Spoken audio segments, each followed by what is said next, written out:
ઉનામાં રામનવમીની ભવ્ય શોભાયાત્રા નીકળી, હજારો લોકો જોડાયા, શહેર રામમય બન્યું.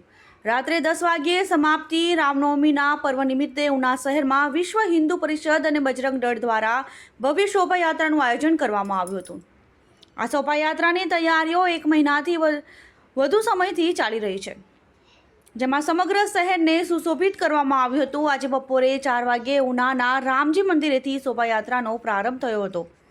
સાધુ સંતોએ ભગવાન રામની પૂજા અર્ચના કરી અને આરતી ઉતારીને શોભાયાત્રાને પ્રસ્થાન કરાવ્યું હતું.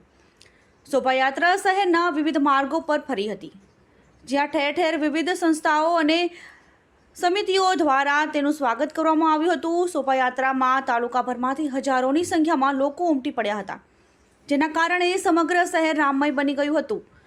કોઈ અનિચ્છનીય બનાવ ન બને તે માટે શહેરના વિવિધ વિસ્તારોમાં ચુસ્ત પોલીસ બંદોબસ્ત ગોઠવાયો હતો. શોભાયાત્રાના રૂટ પર ડ્રોન કેમેરા દ્વારા સતત નજર રાખવામાં આવી રહી હતી. ઉના, કોડીનાર, વેરાવળ સહિતના પોલીસ સ્ટેશનોમાંથી પોલીસ દળ પણ સુરક્ષા વ્યવસ્થામાં તૈનાત હતું.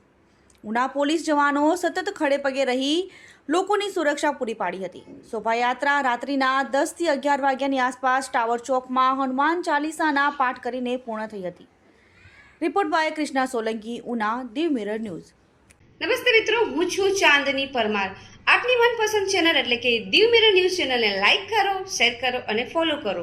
અને હા, તેમાં દરરોજ તાજા સમાચાર જોવાનું ભૂલશો નહીં. નમસ્કાર દર્શક મિત્રો, હું છું પાયલ બામભણિયા. આજના મુખ્ય સમાચાર, દેશ વિદેશ, ગુજરાત રાજ્યના તાજા બ્રેકિંગ સમાચાર નિહાળો દીવ મિરર ન્યૂઝ ચેનલ પર દરરોજ રેગ્યુલર.